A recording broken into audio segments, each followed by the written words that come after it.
नमस्कार आप सभी को। इस वीडियो में हम करेंगे शब्दार्थ हम पंछी उन्मुक्त गगन के कविता के। इसके कवि हैं शिवमंगल सिन्हा सुमन। ये मैंने शब्दार्थ किए हुए हैं अपनी पोएम में से ही है, कविता में से ही है, तो हम इनको रीड करेंगे। आपने चाहे तो अपनी नोटबुक में राइट भी कर सकते हैं, एनसीईआरटी बुक का ही है, तो ये प्रॉपरली करेक्ट है। मैंने अपनी तरफ से लिखा हुआ है। आई होप कि आपको मेरी हैंडराइटिंग तो समझ आ ही रही होगी। उन्मुक्त, खुला, गगन आकाश, पिंजरबद्ध पिंजरे में बंद होना, कनक तीलियाँ सोने की सलाखें। मैं आपके लिए ना रीड कर रही हूँ अच्छे से, आप इसे समझ सकते हैं पॉज करके अच्छे से। और अगर आपको कोई वर्ड समझ ना आए तो आप अपने एल्डर से पूछ सकते हैं। कनक तीलियाँ सोने की सलाखें, पुलकित कोमल, कटुक कड़वी, निबोरी नीम का फल, स्वर्ण श्रृंखला सोने की कड़ियाँ, बंधन बंधा होना, गति चाल, उड़ान उड़ने की कतरा। गति का मतलब होता है स्पीड, उस टाइप से, है ना। तरु पेड़ या फिर वृक्ष, अरमान इच्छा, नभ आकाश, सीमा अंतिम छोर, तारक तारों का आसमान, सीमाहीन जिसका कोई अंत ना हो, होड़ा होड़ी प्रतियोगिता या प्रतिस्पर्धा, नीड़ घोंसला, आश्रय सहारा, छिनबिन नष्ट, आकुल बेचैन, विघ्न बाधा, फनुगी पेड़ की सबसे ऊंची टहनी का किनारा, क्षितिज जहाँ पृथ्वी और आकाश आपस में मिलते हुए दिखाई देते हैं। ये थे हमारे शब्दार्थ।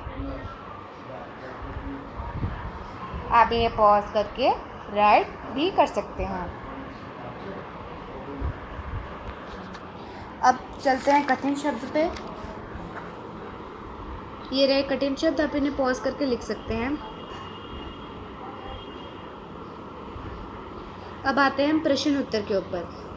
अब 7वीं कक्षा में तो प्रश्न उत्तर ज़रूर रहेंगे। पिछली कक्षा में व्याख्या आती थी, तो इस कक्षा में हम कर रहे हैं प्रश्न उत्तर। तो ये काफ़ी बड़े तो नहीं हैं, मगर मेरे ख्याल से आपको ये समझ आ जाए। अगर आपको मेरी हैंडराइटिंग समझ नहीं आ रही है और आपको समझ नहीं आ रहा है तो आप मुझे कमेंट करके ज़रूर बताइए। अगर मेरी वीडियो अच्छी है तो भी बताइए, और अगर नहीं है, कुछ प्रॉब्लम हो रही है आपको समझने में, तो आप मेरे को बताइए, मैं उस तरह से आपकी हेल्प कर सकती हूँ। पाठ 2 प्रश्न उत्तर। प्रश्न 1 है, हर तरह की सुख सुविधाएं पाकर भी पक्षी पिंजरे में बंद क्यों नहीं रहना चाहते। जैसे मैंने आपको पोएम की स्टार्टिंग में बताया था कि अगर आपको हर तरह की सुख सुविधाएं मिले फिर भी आप अंदर नहीं रहना चाहते बंद होके, है ना।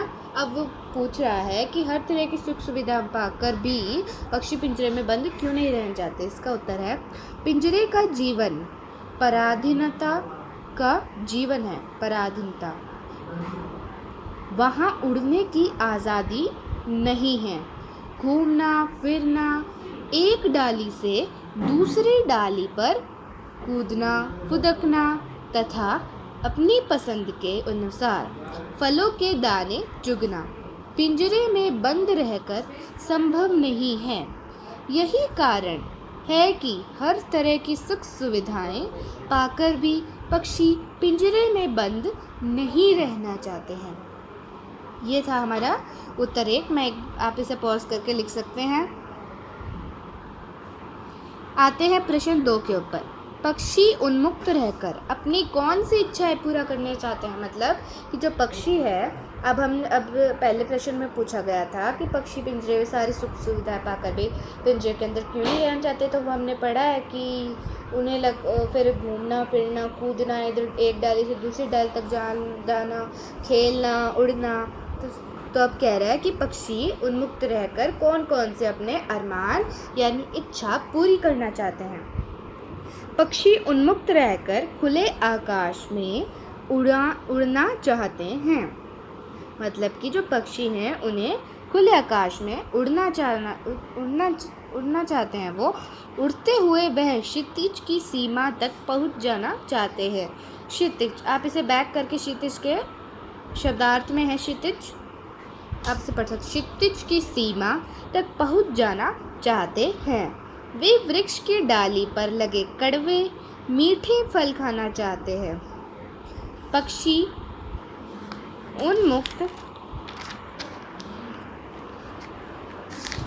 सॉरी, हाँ, पक्षी उन्मुक्त रहकर अपने सारे सपने और अरमान पूरे करना चाहते हैं। मैं आपको एक और बार दिखाती हूँ।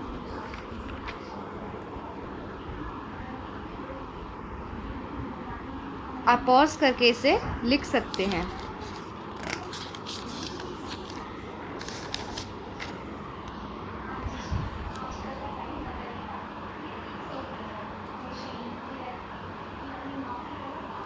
अब है अगला प्रश्न 3, भाव स्पष्ट कीजिए।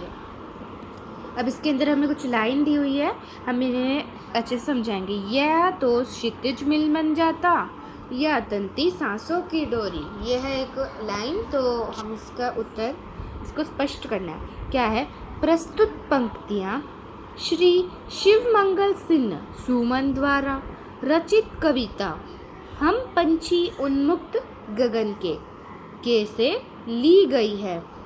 इन पंक्तियों में पक्षी स्वतंत्र रहकर क्षितिज की सीमा तक उड़कर जाने की अपनी इच्छा व्यक्त कर रहे हैं। पक्षी कहते हैं कि उड़ते उड़ते या तो वह क्षितिज की सीमा ढूंढ निकलेंगे या अपने प्राण त्याग देंगे। पक्षियों के इस कथन से उड़ने के प्रति उनके लगाव का पता चलता है। ये बहुत ही इजी चैप्टर था, इसके प्रश्न उत्तर तो और भी आसान थे, मगर ये अगर इन्हें हम अच्छे से समझे तो ये बहुत इजी लगेंगे। आप पॉज करके इसे लिख सकते हैं।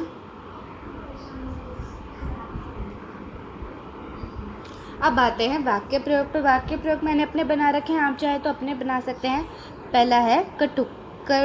करेला खाने में कटुक होता है, यानी कड़वा। पुलकित, पक्षियों के पंख फूलों जैसे पुलकित होते हैं। पुलकित का मतलब होता है कोमल। आश्रय, राजा ने अपने गरीब मित्र को आश्रय दिया, यानी सहारा या फिर कोई रहने की जगह। तारक, मुझे रात में तारक को देखना बहुत पसंद है। तारक होता है तारों का आसमान। छिनबिन, हमें पेड़ पौधों को छिनबिन नहीं करना चाहिए। मतलब छिनबिन का मतलब होता है नष्ट, हमें उन्हें नहीं नष्ट करना चाहिए, क्योंकि पेड़ पौधों के बिना हमारा जीवन असंभव है। तो आप इसे पॉज करके लिख सकते हैं। अगर आपको ठीक लगे तो आप अपनी मर्जी के भी लिख सकते हैं। ये थी हमारी आज की वीडियो। प्लीज़ लाइक शेयर और सब्सक्राइब ज़रूर कीजिए हमारे चैनल और वीडियोज़ को। ज़्यादा से ज़्यादा हमारी वीडियो देखिए। धीरे धीरे हम सारे सब्जेक्ट्स ज़रूर पढ़ाने लग जाएंगे, मगर उसमें थोड़ा समय लगेगा। आप प्लीज़ लाइक और शेयर और सब्सक्राइब ज़रूर कीजिए, मैं फिर से कहना चाहती हूँ। और ज़्यादा से ज़्यादा हमारी वीडियो देखिए। अब नेक्स्ट वीडियो में हम अगली कविता के शब्दार्थ, प्रश्नोत्तर और वाक्य प्रयोग के साथ शुरुआत करेंगे। तब तक के लिए धन्यवाद।